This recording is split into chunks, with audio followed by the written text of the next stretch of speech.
matin, je vous propose un peu de musique. Elle adoucit les mœurs, dit-on, et ceci à l'occasion d'un anniversaire que le coronavirus ne parviendra pas à nous faire rater. Il y a 250 ans naissait un génie. Je vous laisse le découvrir.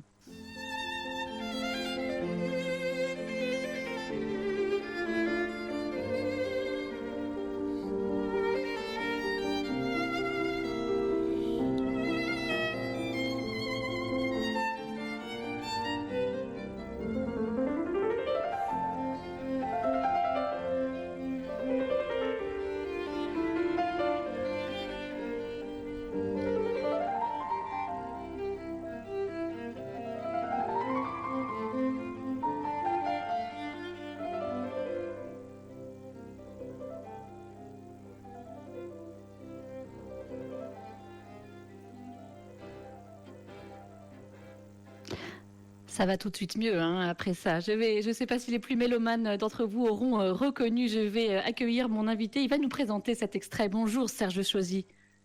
Oui, bonjour. Merci d'être avec nous ce matin. Les auditeurs de l'émission Mélomanie vous connaissent bien. Vous êtes un chroniqueur régulier aux côtés d'Éric Dupri. Vous êtes également le cofondateur du SIC Classique Toulouse, qui est un portail de l'actualité musicale ici dans la Ville Rose. Alors cet extrait, Serge Chauzy. Ah bien, il s'agit du début de la fameuse sonate pour violon et piano qui est baptisée sonate du printemps. Elle est tout à fait indiquée en cette période et en cette journée si ensoleillée et si belle. Et oui, sonate en fa mineur de Ludwig van Beethoven, dont nous fêtons le 250e anniversaire de la naissance. Alors, à ce propos, une série de concerts était programmée. Vous m'avez dit hors antenne que la symphonie pastorale avec l'Orchestre national du Capitole était prévue à la Halle aux Grains. Évidemment, la crise sanitaire en a décidé autrement. Mais ce matin, on va tout de même rendre hommage à Beethoven et on va s'intéresser ensemble, Serge Chauzy, à un aspect majeur de la vie de Beethoven qui est sa surdité. On peut dire qu'il a vécu une sorte de confinement en fait lui aussi. Oui, tout à fait, un confinement intérieur qui est d'autant plus incroyable, extraordinaire, qu'il s'agit de surdité pour un compositeur de musique. Donc, oui, c'est une chose épouvantable. Alors, il ne faut pas tout à fait le réduire à cette surdité, mais ça a joué un rôle considérable dans le développement de sa carrière de compositeur, dans sa création. Mais je voudrais quand même rappeler au début de cet entretien ce qu'en disait Romain Rolland, qui était un Beethovenien idolâtre, on pourrait dire. Il a écrit ceci: Beethoven est bien davantage que le premier des musiciens, il est la force la plus héroïque de l'art moderne. Et cet héroïsme, on le retrouve tout au long de la carrière de Beethoven. Alors évidemment, cette surdité, elle est arrivée petit à petit. Ça n'est pas devenu Et oui, comment est-elle apparue Pardon. Comment est-elle apparue cette surdité? Eh bien, petit à petit, il a constaté qu'il avait des problèmes d'audition. Il a consulté de multiples médecins qui, alors, il s'en est plaint beaucoup plus tard, qui en fait n'ont rien amélioré.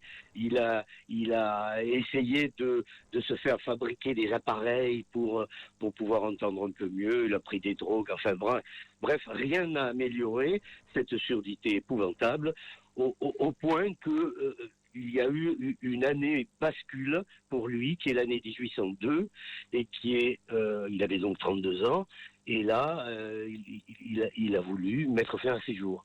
Il a même écrit un testament. Voilà. Oui, il a écrit un testament d'Heiligenstadt, qui est... alors, Heiligenstadt, c'est une petite ville près de Vienne, c'est maintenant un des quartiers de Vienne, un peu marginal, et donc, il a écrit ce testament entre le 6 et le 10 octobre 1802. Cette lettre n'a en fait jamais été envoyée, et elle a été retrouvée simplement après sa mort. C'est une lettre qu'il a adressée à ses deux frères, et dans laquelle il s'est penché en quelque sorte, et il tenait à dire ce qui se passait pour lui. Alors, elle débute par une phrase qui est vraiment tellement beethovenienne quand on connaît le compositeur, qui est la suivante: « Ô vous, homme qui me tenez pour haineux, obstiné, ou qui me dites misanthrope, comme vous vous méprenez sur moi. » j'ai dû tôt m'isoler, mener ma vie dans la solitude, et si j'essayais bien parfois de mettre tout cela de côté, comme alors j'étais ramené durement à la triste expérience renouvelée de mon ouïe défaillante. Et certes, je ne pouvais me résigner à dire aux hommes, parlez plus fort, criez, car je suis sourd. Alors, Est-ce que c'est contemporain? Est-ce que, pardonnez-moi Serge Chauzy, ses contemporains le oui. savaient qu'il était sourd? Ben oui, là, ils l'ont en fait, jusque-là, jusqu'en 1802, il essayait de cacher sa surdité. Mais à partir de 1802, bon, alors heureusement, il n'a pas mis à exécution son projet de suicide, hein, donc heureusement pour l'histoire de la musique et pour lui aussi, évidemment. Mais tout a basculé à partir de ce moment-là. Et donc là, tout le monde s'est aperçu effectivement qu'il avait des problèmes d'audition, au point que il avait mis au point, en quelque sorte, l'utilisation de ce qu'on appelait les carnets de conversation, qui étaient des petits carnets sur lesquels il faisait écrire par ses visiteurs les questions qu'il voulait lui poser. Et puis lui, il répondait, puisqu'il parlait, évidemment. Donc on a retrouvé ces carnets. C'est absolument émouvant et bouleversant de lire ce carnet et d'imaginer comment se passaient ces contacts avec les personnes qu'il rencontrait, qui étaient donc tout à fait conscientes de son état. Et Serge Chauzy, vous êtes un amoureux de Beethoven, un amoureux de la musique. Concrètement, Oui, comment c'était possible, comment c'est possible de composer de la musique en étant sourd?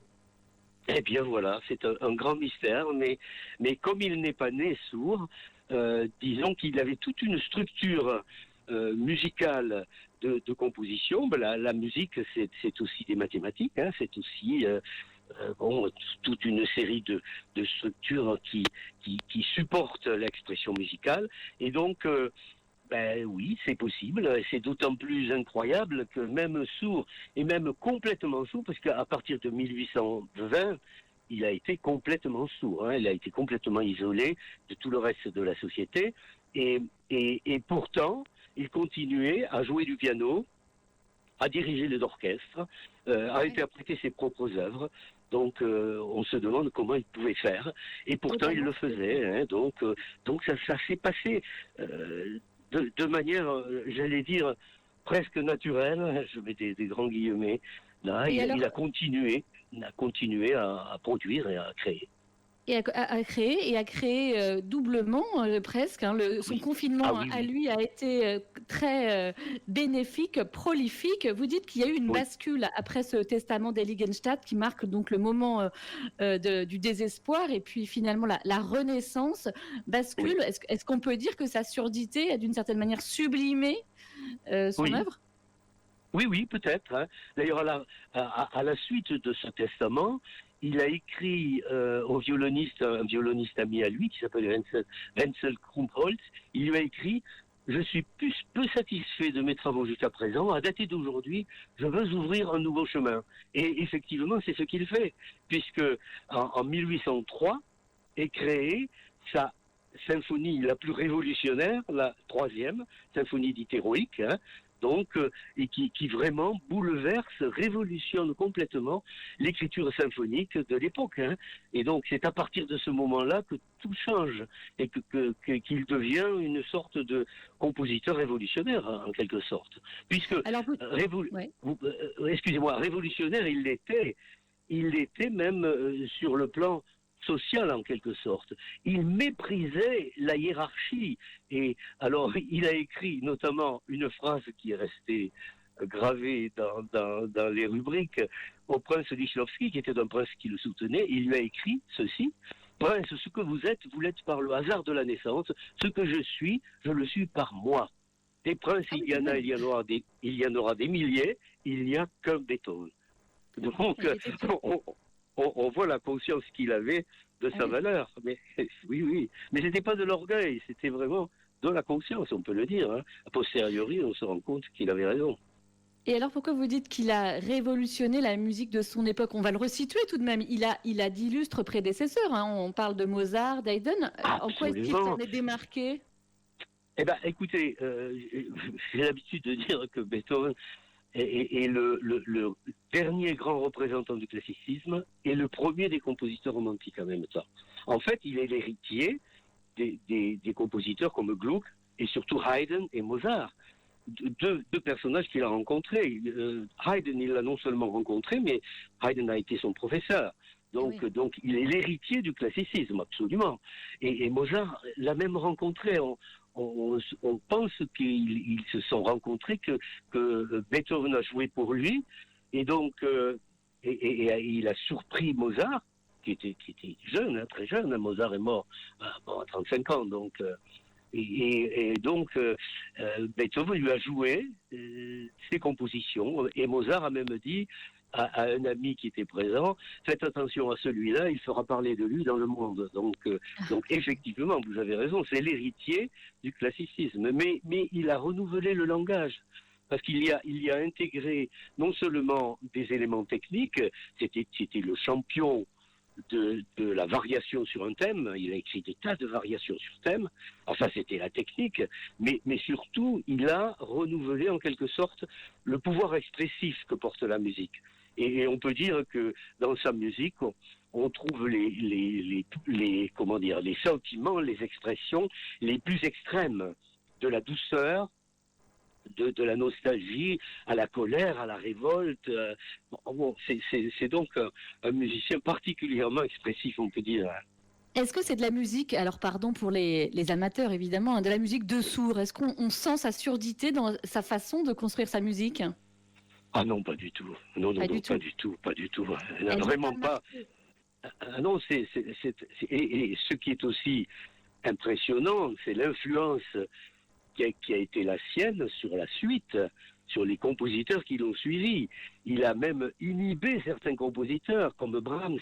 Johannes Brahms, par exemple, n'osait pas composer de symphonie.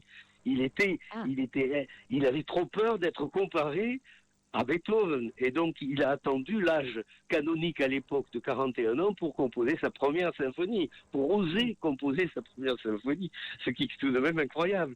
Tellement il était impressionné par le talent de son prédécesseur, qu'il vénérait. Et puis il y a eu d'autres, tous les compositeurs qui ont suivi. Jusqu'au XXe siècle, on peut dire, l'influence de Beethoven s'est étendue. Et vous me disiez qu'il ressentait l'idée qu'il avait une mission à accomplir, Beethoven. Oui, exactement. C'est ce qu'il a dit et écrit après le testament d'Heiligenstadt. Donc, effectivement, il pensait qu'il avait une mission artistique, une mission sociale. Il considérait que la musique avait une mission sociale. Mais il était très en avance sur son temps, puisqu'il était à la fois républicain, et donc la hiérarchie, il n'aimait pas ça, et puis la noblesse, il la méprisait un peu. Donc, effectivement, donc ça a été une sorte de révolutionnaire sur tous les plans. Alors, il était très fort en improvisation, c'est ça qui marquait surtout les esprits à l'époque. Alors, malheureusement, on n'en a pas de trace de l'improvisation. Hélas, oui. Alors, oui. Ça serait quoi la pièce majeure de Beethoven, selon vous? Pardon? La pièce majeure de Beethoven, la plus emblématique de son œuvre. Oh là là, non, c'est impossible à dire. Impossible. Parce qu'il y a à la fois ces 9 symphonies, évidemment la 9e couronne le tout, et d'ailleurs, ça, c'est un peu... Alors, ce qui est réconfortant, c'est de voir que le chœur final de la 9e a été choisi comme hymne européen. Donc c'est tout un symbole. C'est vraiment Beethoven l'européen. Et donc, et puis il y a toute sa musique de chambre, les 32 sonates pour piano, les 16 quatuors à cordes, puis bon, les concertos, 5 concertos pour piano, un concerto pour violon, un opéra, un seul, Fidelio, un opéra d'ailleurs qui met en scène les actes d'un tyran. Donc, tout ça, c'est lié à ses aspirations sociales.